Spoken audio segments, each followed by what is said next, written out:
What's happening, guys? Welcome back to another episode of the CBM Effect. Today, I am joined by a guest. I want to do something a little bit different today. I wanted to take on another coach and speak a little bit about his journey and how we as coaches can help clients, what we see, day-to-day problems, and just some of the lessons we've learned along the way because we've both had some long journeys. I am joined by Ross Cameron. Ross, if you just maybe tell me a bit about yourself, introduce yourself, and we can go from there. Yeah, cool. Hey, bud, thanks for having me on first and foremost. First time I've done something like this, so it's pretty cool. I just recently started up our Fit Physique as an online coach after going through my level 2. I'm currently doing my level 3 PT at the minute as well. I think that you just see some stuff going on with people and other coaches potentially that you think, yeah, right, we need to maybe get on top of that and sort some shit out. So, yeah, I've been going to the gym now for a long time, but I spent a long time doing some stuff that didn't get me to where I wanted to be. So I think that's another reason that I am where I am now. I have my own coach. I've become a coach, and I've got a goal of stepping on stage in a couple of years, maybe. Hopefully, look a little bit like you when I get there. Yeah, you've been the OG of the Caithness Fitness. I've been following your journey for a long time. I don't think anybody else was posting shit back when you were. Yeah, no, I've been doing it for a long time. That sort of spun my wheels for a while though. So I think there's a couple of topics here that I'll be able to relate to pretty well. Yeah, man. Yeah, I mean, you and me both. It took me a while as well. For those that don't know, we're under the same brand of coaching, two different coaches, but the same brand. And I think it's fair to say that what we've already taken away will take us a long way to go. And I'm expecting big things from you for the rest of this year and next, certainly, which will be exciting to see. The VW Physique. No pressure, Speaking of no pressure, something we spoke about before is our inability to get through a recording without fucking it up. So no pressure, Ross, but this is happening in a one take. Let's jump into things then. Right. So the first thing I want to speak about is our journeys. How important having some patience is. Talk to me about realistic expectations. Talk about big picture versus where some people might misunderstand and think that these things can be achieved in such a short time frame versus looking at the big picture. Yeah, cool.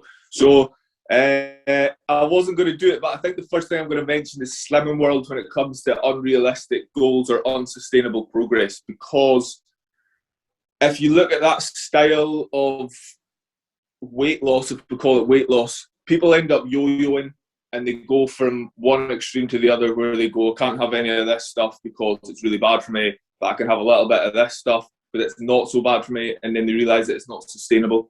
So they lose a little bit and then they go, oh, no, actually, I really want some chocolate. And they've told me I can't have chocolate on a Monday night, so fuck it, let's fuck Slimming World off.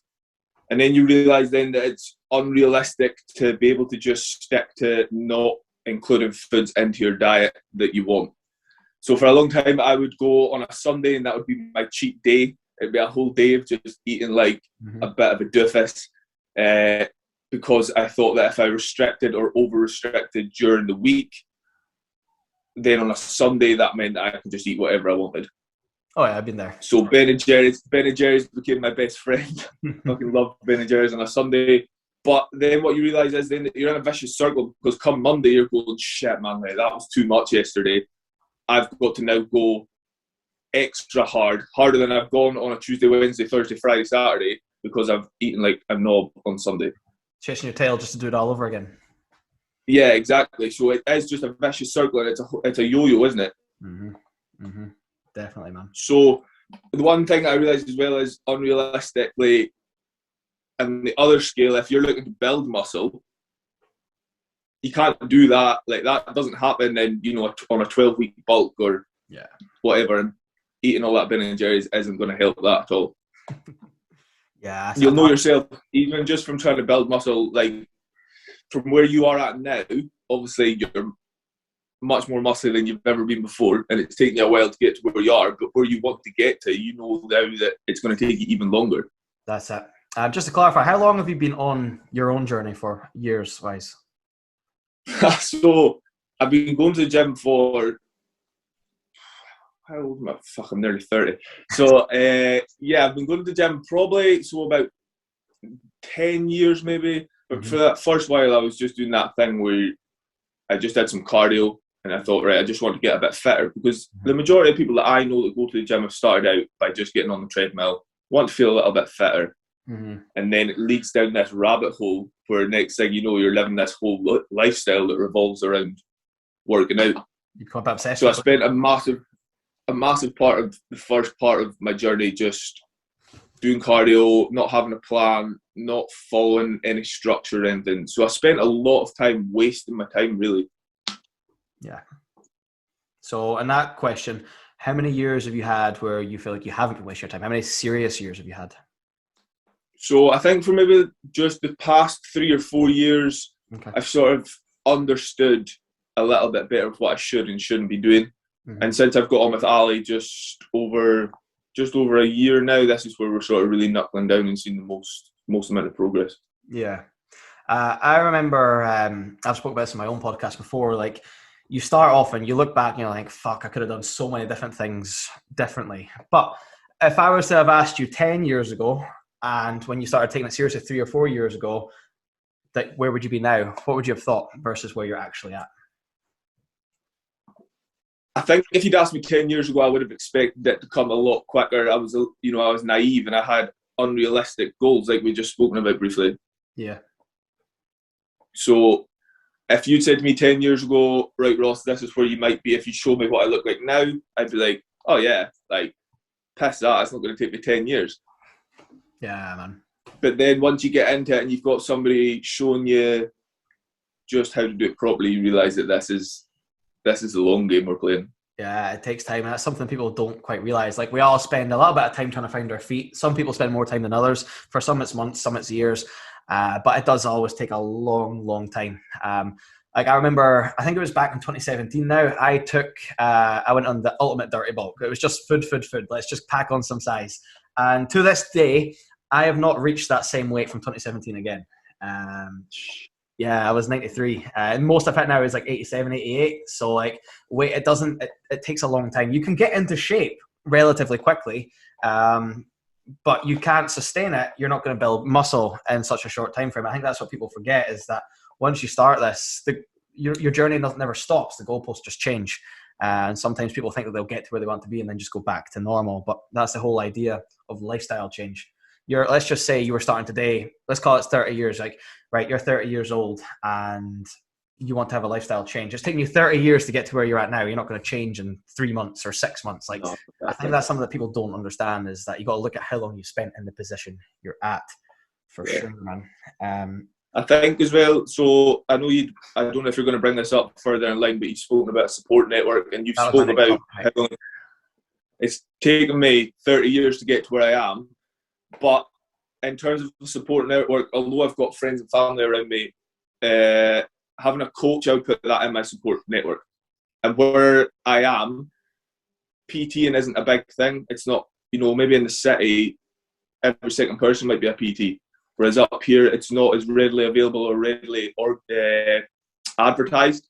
Yeah, man. So I think if maybe 10 years ago somebody had come to me and gone, listen, stop doing that, you look like a bit of a doofus, I can help you, sort of thing, then maybe I'd be in a different place now, who knows.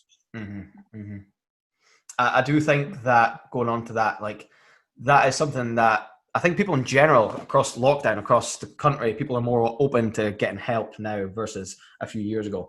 And that aspect of support network is so underrated. Like, I think people think they'll get a meal plan and they'll get an exercise plan and it's just going to magic them all the way there. But they need that support. They need the stress management. They need all of that. I really liked that comment that you made, or your Instagram post about your support network the other night. If you just want to maybe elaborate a little bit on how important was having people around you in your circle and your reflection to your progress. Yeah, cool. So don't worry, there will be a picture of me and you on my next support network. We'll get a screenshot here, mate. Yeah, fuck it. But so I don't want to go too deep and go way off topic, but I went through a period of life where I sort of didn't really know who I was. And now that sounds really like wacky and like somebody who smokes loads of dope would say, but like I wasn't where I wanted to be. My support network wasn't what it should have been. Yeah, yeah. And although that's all part of life and part of experience, part of growing up, I get that. Like, I wouldn't change it because I am where I am now because of past experiences and what I've been through. But Couldn't agree more. since meeting my girlfriend Alice, who I managed to get out of CrossFit, she started CrossFit. She's now looking to compete in bodybuilding, so I'll take that as a big win. So since meeting her, taking training a little bit more seriously, and then seeing how your support network evolves and who you attract with how you behave and what you think and what you say and what you post, how you feel, all that stuff. Now I've got friends who are bodybuilders, friends who are into fitness, friends who understand why I do what I do or why I make the changes and choices that I make. Yeah, man. So during lockdown, Alice and I were, before we got any kit or anything, we were just doing like WODs, so like shit that makes you really sweaty and really sore really fast. I'm guilty of But that. if I didn't, if I wasn't with somebody who liked to exercise much, I might have just gone, "Oh fuck it, we're in lockdown now. Like, there's nothing I can do." So I think that's when I realised how important having a good support network is. When you've got somebody who just pushes you without even maybe meaning to push you. They're not physically saying, "Right, Ross, come on, let's go, let's work out." But just them being there makes you go, "Right, okay, she likes to work out, I like to work out. Let's go do some training or whatever." How others behave around you can be massive, and sometimes it's nothing they'll say directly towards you. It can be their indirect actions or words that can get you there. It's something that I've definitely found as well. Having a coach for me, it was massive. Like, there's times where I'm like, I could probably do this on my own, but just that accountability, having him there, knowing that you've got someone in your corner, it's massive. And that they do say, like, as cliche as it is, like they say you're a product of those who you spend your time with, but it's true. It's definitely true, man. It is. And I don't know if you're relatively new into the coaching journey, if you've come across much of this yet, but if you take someone who wants to change, a lot of the time it can be who's in their household that will allow them to change. If they have a partner that's not on the same page, it can make things a lot harder. Versus when you've got someone like Alice that's on the exact same ball, like, it can be so much easier. Like, having coached couples, it can make so much difference when you've got everyone around you in the same page. I think that's very underrated for sure, man. Yeah. I think as well, like, even on that support network, even people like having your kids. So at the minute, I've got a couple of people on board who have kids, and obviously now, for people who don't have kids, they won't understand how important routine is and environment is for kids. But or the way that they get set into routine. So then, if you've got their mum or dad who then starts doing something weird, like working out in the house or something, then they're going, "Wait, what the fuck is this? What's this? Why is mum doing that?" But then they quickly realise that, oh, we can get involved in this too. It's fun. And then that just adds to your support network. Your support network then isn't just like-minded adults who are thinking on the same page as you. Your support network then is your kids who's going, Mum, can we do a workout today or whatever? So I think your support network is a lot broader than just, like-minded adults. I've actually had that before with clients where they're like, yeah, my kids want to work out with me and stuff, which is cool.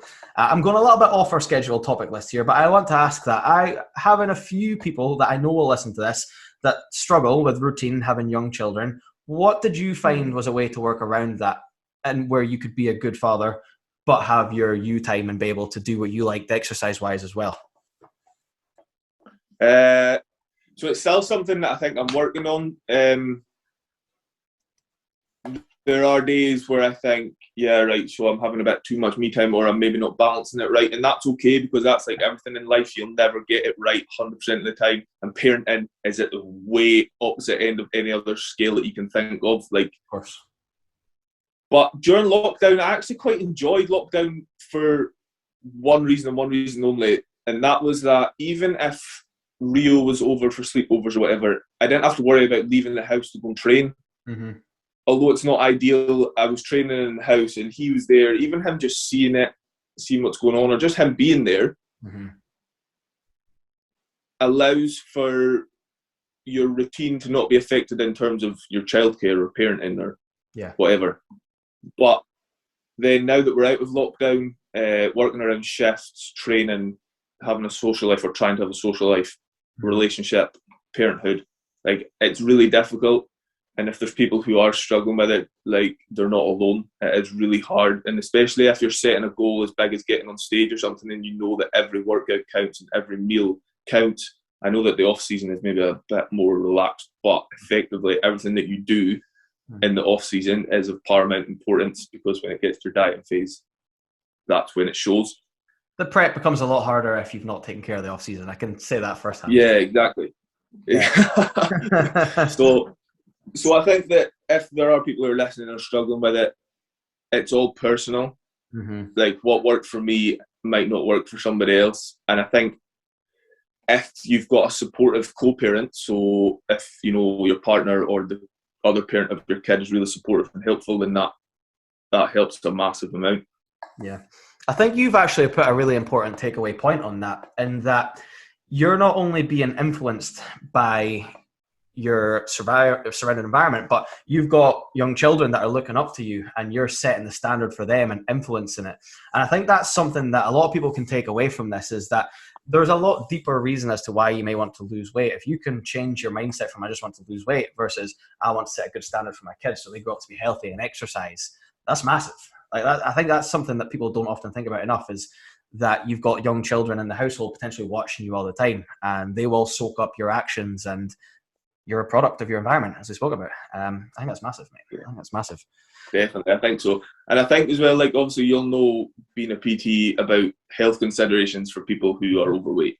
Yeah, man. And people go, I just want to get skinny or lean because I want to look better, or I want to feel a little bit better. But then you need to tie that into, you know, the impact that it's having on your internal organs, your heart, you know, your risk to disease and things like that. So if you help people realise that if they get fitter and stronger, leaner, and reduce the risk of disease, they're going to be around longer for their kids, and that is a huge emotional driver for some people. That's it, mate, because if you're scratching at the surface level of why you want to change, you're never going to get very far. But once you can start looking at the bigger, deeper picture, it's game changing, mate. 100%. Yeah. Right, I actually want to go on to you as an athlete at this point. We could call it a coach as well. You're obviously still learning, but I want you to tell me a little bit about. I want you to sort of critique yourself. Where's your strengths? Where's your weaknesses? How has your previous mistakes and lessons shaped you to be the Ross Cameron we see today? Talk to me about you. Critique yourself, mate. Okay, so I found it really easy here to pick up on my weaknesses or the things that I struggle with, mistakes I've made, rather than focus on strengths and lessons learned. So what I'm going to try and do is start on my strengths and stuff, just so I don't start this on a negative keel. So for me, I find that sticking to a plan is really easy. I think that's probably my biggest strength when it comes to, you know, studying to become a better coach, working out to become a better athlete, sticking to a routine to become a better parent.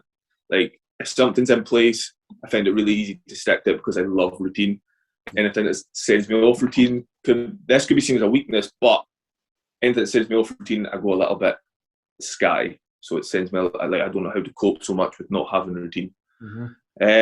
And I think that learning from past mistakes is probably another big strength as well. Like, obviously I went through a long period of time in the gym where I was fucking about or wasn't doing things properly, or I spent time with the wrong people outside of the gym, or whatever it is. Mm-hmm. Like, I feel like I'm really good at learning from past mistakes. So,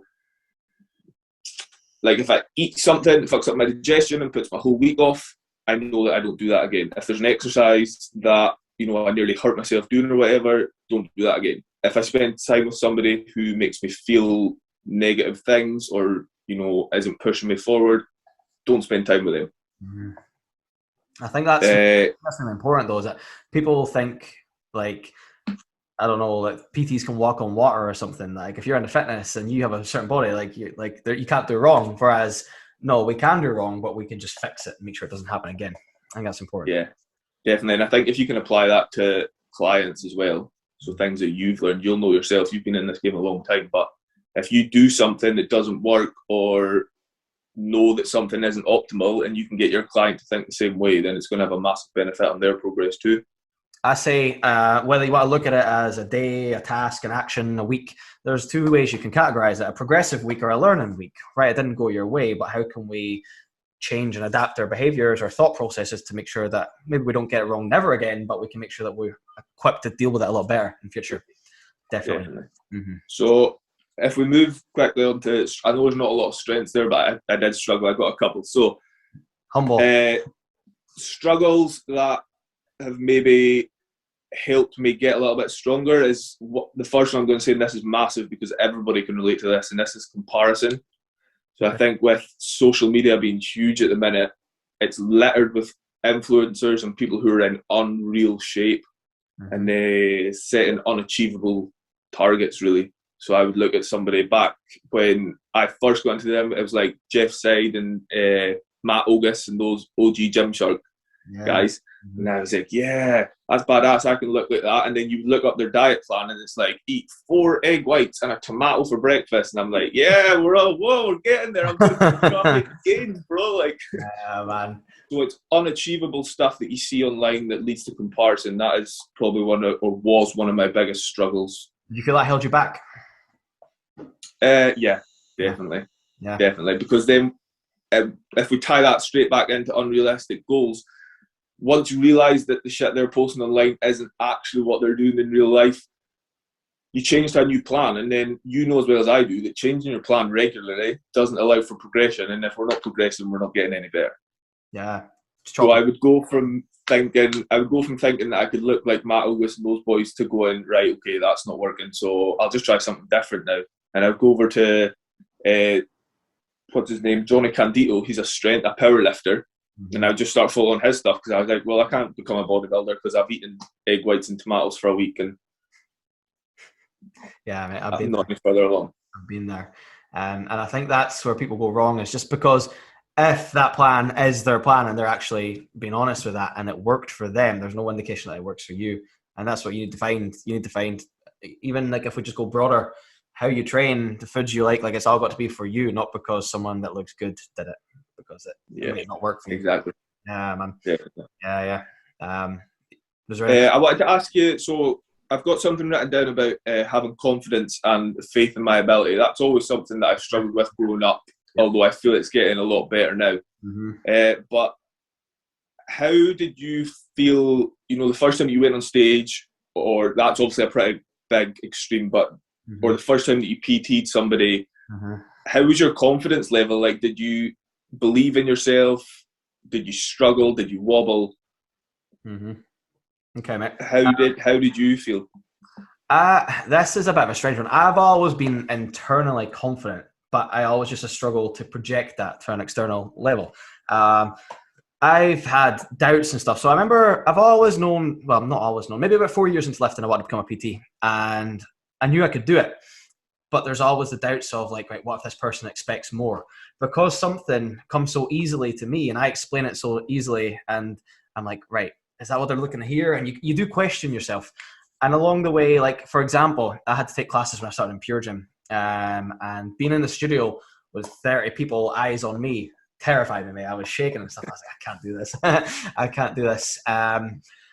And the confidence is one of those things that it comes from just throwing yourself into the deep end, doing things that isn't comfortable to you. Like going back to that class was going to happen one way or another. No matter how I looked at it, it was going to have to happen. And I could sit and dwell on it, or I could just throw myself in. PTing, I had someone come up and sign up. I have to deliver that session to them. It's just something that you had to get on with. The stage, funnily enough, I didn't really struggle with that one. I was nervous beforehand, being like, how am I going to deal with this? But you get on there, man. Those bright lights hit you, and you just go into robot mode, man. And I think it's not quite fight or flight mode, but sometimes you need to put yourself in that situation, remove the doubt, and think, actually, I'll just do it, and I'm not gonna break or falter or anything. I'm not gonna not be able to perform. Whereas that was my biggest doubt sometimes, is like, right, can I actually do this? Can I say this? Are people going to take me seriously? That's something I've struggled with before. I've spoken about this previously, is the ability to project confidence, the ability for people to believe in you and see you. And it's something that doesn't just go away overnight. It's not something that is just going to magically happen. But as you do it more and more, and you see the effects of what you're doing, you start to gain some belief along the way, to the point where you're like, actually, I do know what I'm doing. I can do what that's what I say I want to do, if I continue it long enough, it does get better. And it's not a sexy answer, but it's just repetition and throwing yourself in. That's what's done it for me, mate. Yeah, so I think, do you have clients then who have struggled with confidence going into the gym for the first time? I've got clients that if you look now versus when they started, it's like different people. Yeah. Couldn't barely lift their eyes up, could barely make eye contact. And now I just get abuse at the session. They love a laugh and stuff. And they didn't know what to do, but they wouldn't go into sessions on their own. But now they can go in and do full workouts, and they'll text maybe and like, yeah, I've got that PB. And again, it's just from like, yeah, they might need a little bit of hand holding and stuff, but it's just, I always put it like this. You've come to someone for help or you want to change. You're not going to change by doing what you've already done. You need to do different things to how you've did it. You need to behave in different ways. You need to act in different ways. And that's a daunting thought. And maybe you need to break that down to micro goals. That's probably stuff that you've done with your clients as well. Break down a big goal into little goals. So maybe, for example, someone that wants to go into the gym that's not confident, maybe they just start on machine work and they stay away from like the busy area. And it's just breaking it down to micro goals. And that's kind of what I practice with clients. And honestly, different people, mate. Different people. Yeah, because I think so. That's always something that I've struggled with. Always is confidence, and it's never been that I've been internally confident. It's just that I've never really had faith in what I can do.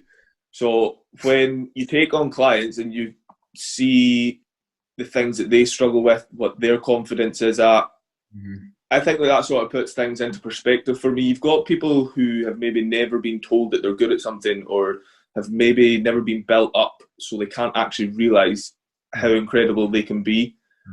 And then when you get them into the gym or get them into exercising, so I've got a client who's just started to the gym for the first time, just by giving a little bit of a gentle push.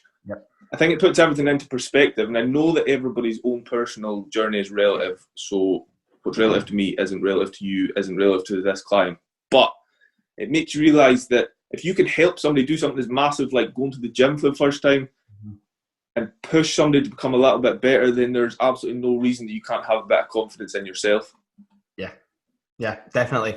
I definitely, again, go back to environment, like surround yourself with the right people. Like you're rubbing off on people more than you think. People soak up your actions. And I definitely think if you can lead by example, people will soak that up. And it's something that I found even from a coaching perspective, like the sort of people I'll get to coach now, like I love everybody on my team. I love working with them. But what's the word I'm looking for? That how they implement the plan and stuff, how they are ready to tackle stuff is because they've seen and heard what I've done. Obviously, like what you achieve with other people is important, but how you project yourself as a person through your own actions, through your own words, people soak that up and like they can utilize that on their end as well. Like I'll have clients go through an example, and sometimes it's like I don't even need to say anything. I'm like, oh yeah, I just remembered what you said there or how you did that, and I just realized actually it's not the end of the world. That kind of thing. Oh yeah, cool. Yeah, man. Was there anything else to add to that part for you on your end, or? No, I think I've briefly. So I've got written down about wasting time, sort of treading water in the gym, but we've already touched on that. I don't want to milk it to death. Okay, cool. Right, this ties in nicely. Ross is just humble. I think you've got a lot of strengths. Like I think you're an incredible lifter. You watch your form in the gym, mate. It's impeccable. You don't get carried away. Maybe you're still. Maybe that's something we could touch on. But like your form is really good. You're a really good lifter. And being able to demonstrate correct technique is massive. You know what you're doing. Yeah. And that kind of puts us on to the training section of today. And there's three main topics here. Well, maybe two. Accuracy and execution, your ability to lift weights in the gym, versus exercise selection. This is something we've talked about behind closed doors before anyway. I want you to give me your broad take on those, and we'll maybe delve into it from there. So talk to me about the importance of exercise selection, how important it is to be accurate within your training, and the execution of the lifts. Yeah. Okay. So obviously we spoke a little bit about the whole treading water in the gym thing, following somebody else's plan because that's what they've told you to do. When in reality, when it comes to exercise selection, a lot of things is going to be personal to you.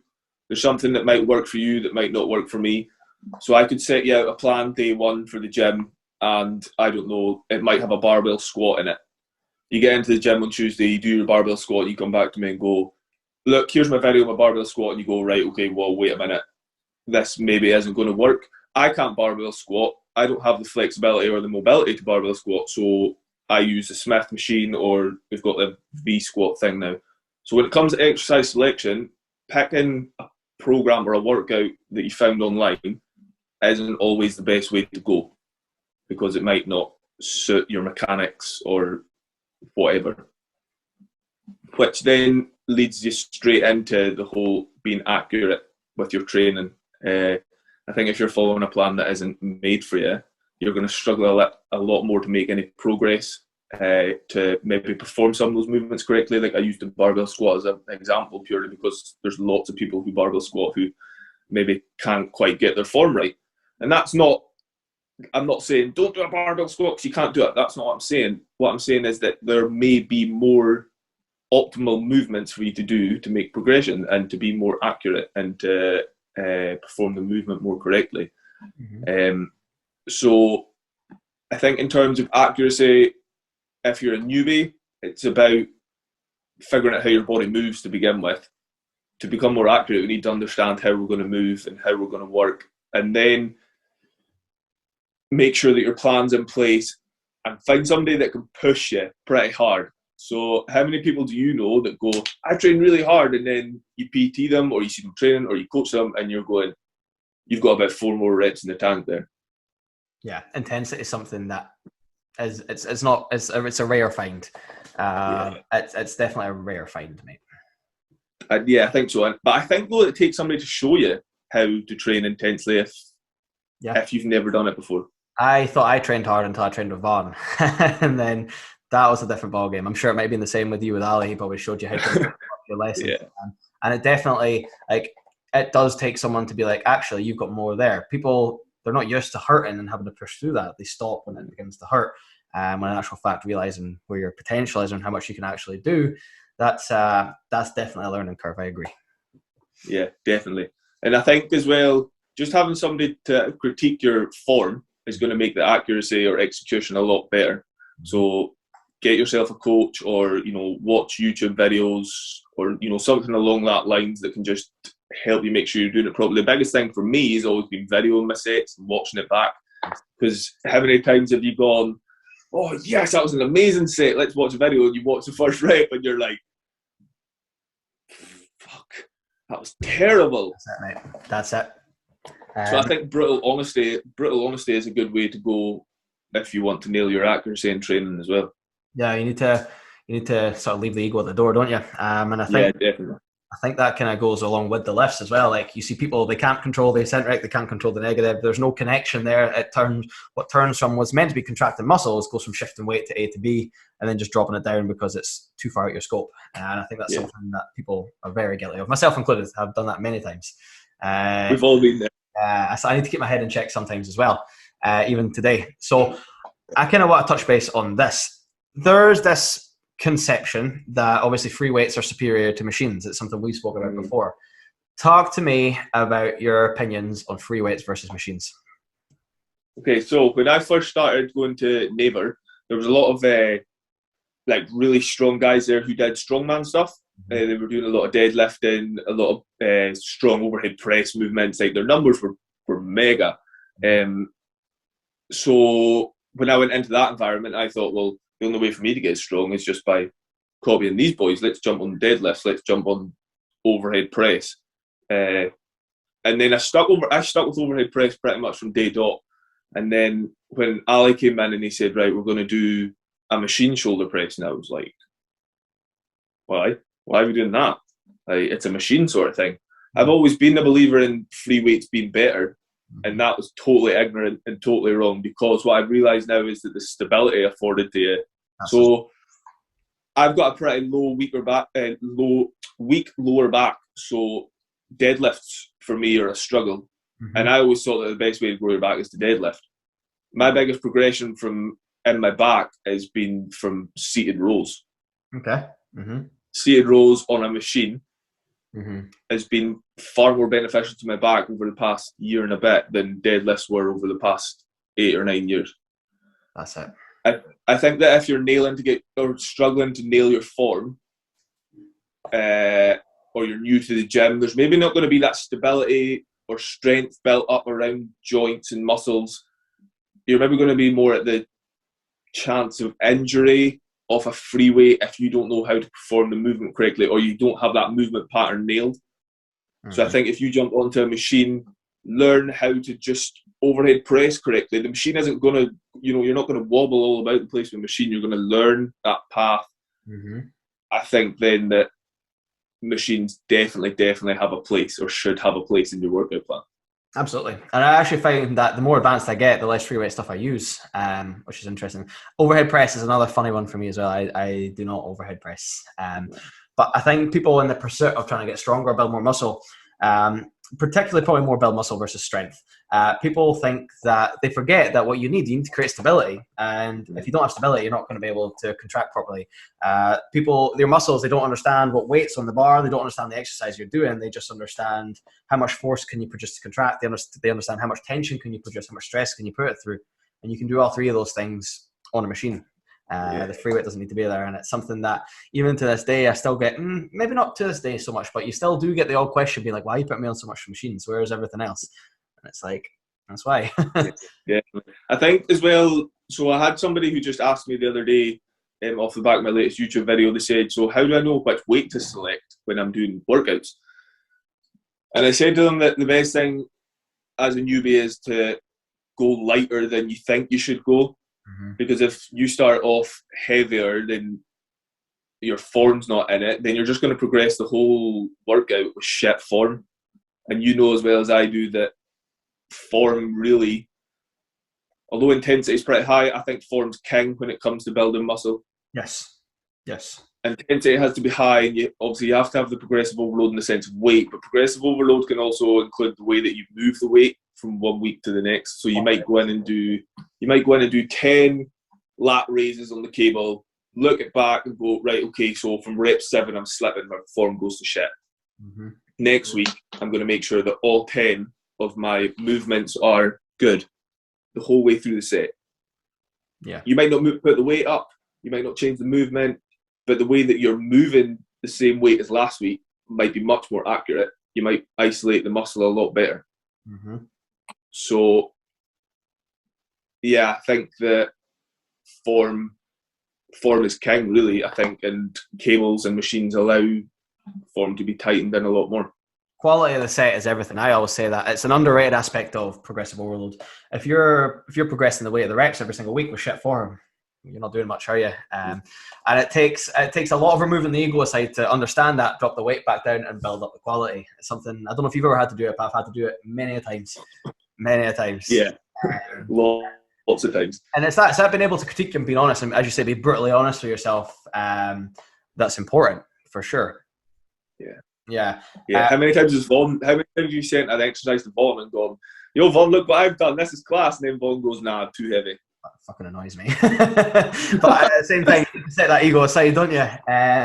Ego aside. There's been, even like having a trained eye, little things that I wouldn't have known previously. Like, I never knew how to effectively do a leg extension until I trained with Vaughn. Lat pull down, leaning back, rotating at the shoulder and rows. These are all little things that like you're not going to find on like your average YouTube tutorial or whatever. It's like having a trained eye, look at these things, having people watch it back is so important. And I don't know about you, but I'll get a lot of people that are quite nervous to take videos.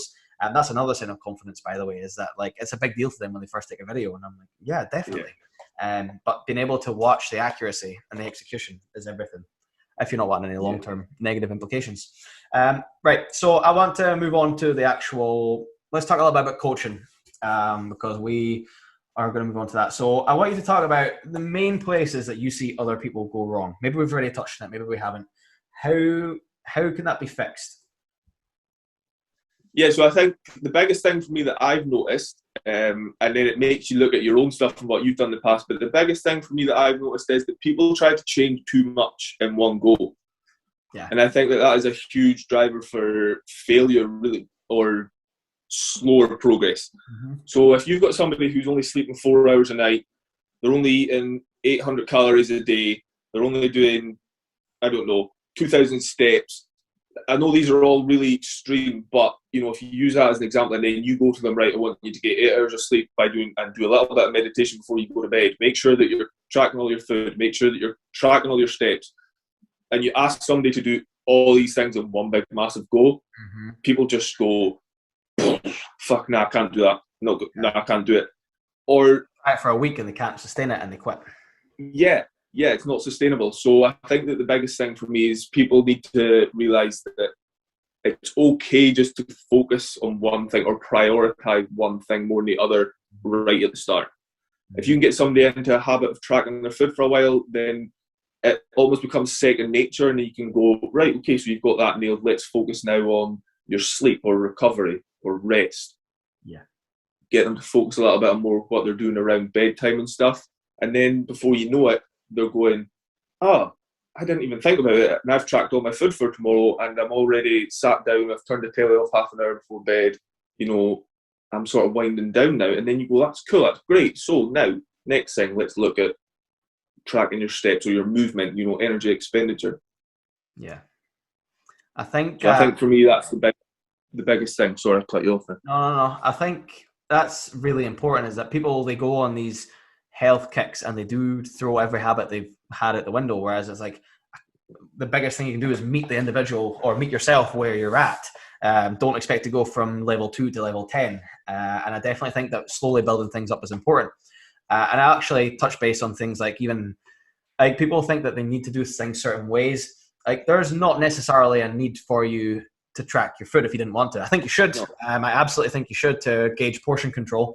But things like, even perhaps you don't want to track your steps, and cool, go for a 10, 20 minute walk. There's different metrics as to how you can do these things. And I think people think that because, again, social media, they've read it, you have to track your food, you have to hit 10,000 steps, you have to do HIIT, all these things. I think people overcomplicate a process that, same way as like body composition is a long journey. Being able to improve your habits that have been there for 20, 30 years takes time as well.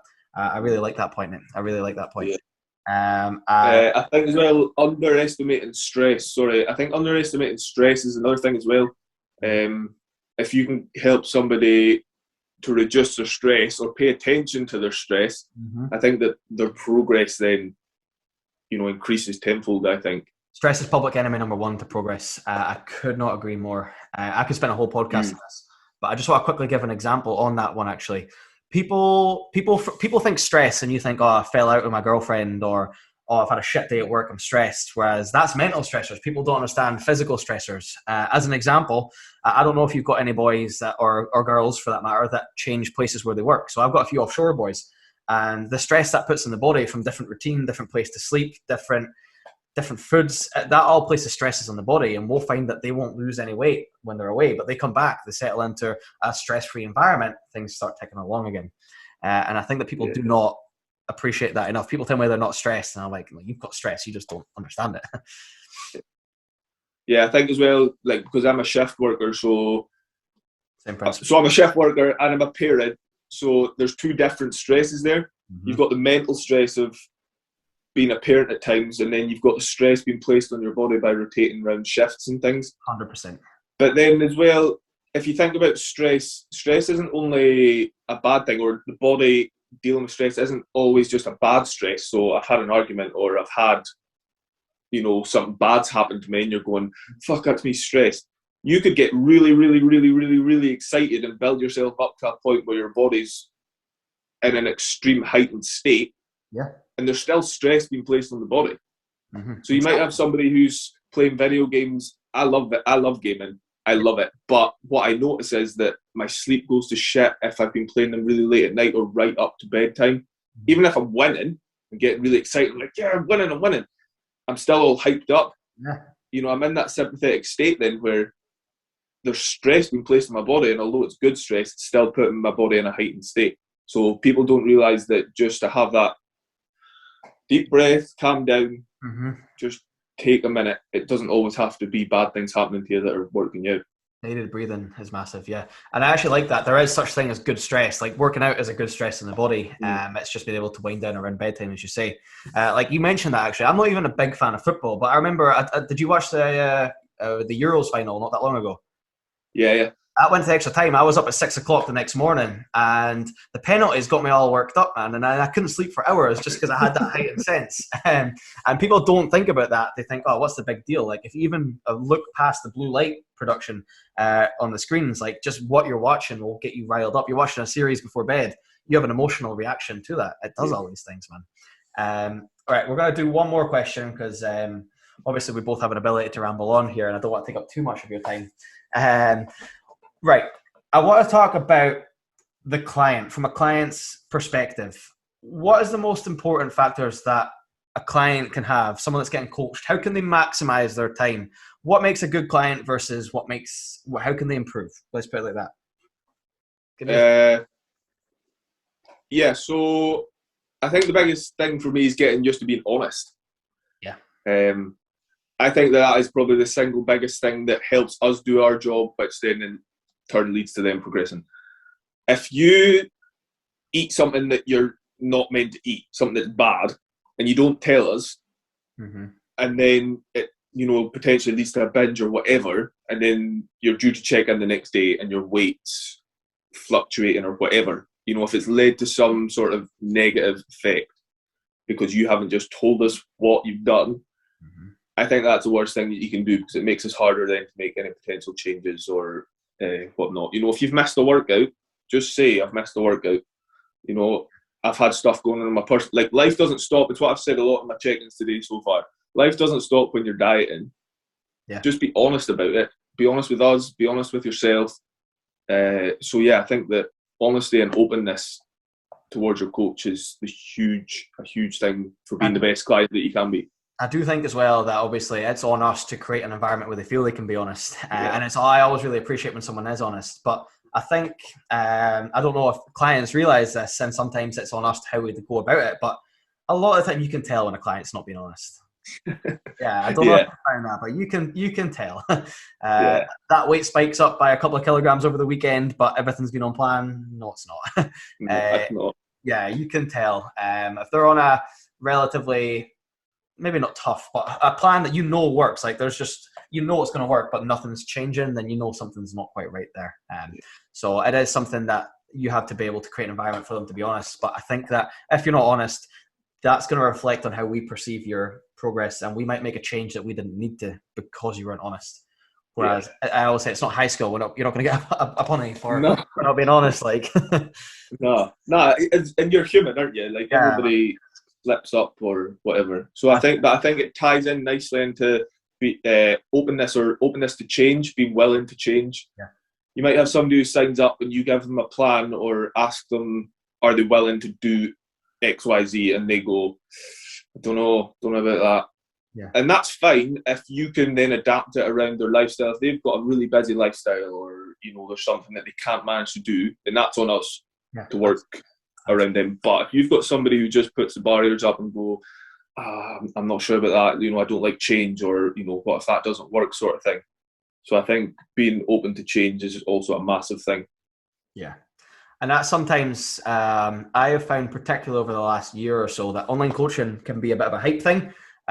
People sign up and think that it's just going to happen for them, when actually, no, you need to be open to changing your ways. And I think that's something that people don't sometimes like. I've had it, not a lot, but I've had it over the last year or so where people have signed up and they've dropped off the face of the earth after a few weeks because they weren't actually ready to change. They just caught up in the hype. You know what I mean? Yeah, definitely. Online coaching is massive at the minute, isn't it? Yeah, man. And that's the thing. And it's a cool concept to get involved in if you're ready to change. But sometimes you need to accept that now is not the time for you. And rather than put a negative connotation on it because you try and do it when you're not ready, just hold off until you're open to change. I think that's important. Yeah. And I think as well, like, anything that is worth having doesn't come easy. So if you want to change, just say you want to lose, you might not even have that much weight to lose. Mm-hmm. You just need to make small changes, and sometimes the smallest changes are the most difficult ones to make. Yeah. Like, I can go to bed earlier, that's fine. I love my bed. I love being in bed. But then if I was new to dieting or whatever, and somebody said, right, just cut out that Mars bar that you have in the afternoon or whatever, that might send me like mental. Do you know what I mean? Asking somebody to do something so small that could have a massive impact is a pretty big deal for some people. And I think going back to honesty, like you need to be honest about what you're willing to do versus what you're not willing to do. Mm-hmm. Yeah. Let's take the Mars bar, for example. You're not willing to give it up, but you tell me you're willing to give it up. It's just it puts you off on the wrong foot, doesn't it? Yeah, definitely. I feel like that's definitely some important points. So that has been a very productive conversation. Hopefully there's a lot of takeaways for everyone that's listening to this, and that you can, there's a lot of value you can take away. Ross, just going back to wrap this up, where's our Fit Physique going in the future, and how do people find you? Okay, so first of all, I'm on Instagram as rfit physique, just at rfit physique. I'm also on YouTube, rfit physique. That's just starting out, so bear with me with that. So where we're going, I just want to try and help as many people as I can, even if that's just by putting out content on Instagram socials that's free to people to have access to. I just want to help people. Like, that's what it's all about at the end of the day, is educating people and, you know, trying to help them live in the healthiest way that is suitable for them, and not just following mad trends online. That's it. And I expect big things to come. Big things to come, mate. We'll wrap it up there. Thank you for all those that have tuned in. Thank you for joining me, Ross. And we'll wrap it up there. Until next time, guys.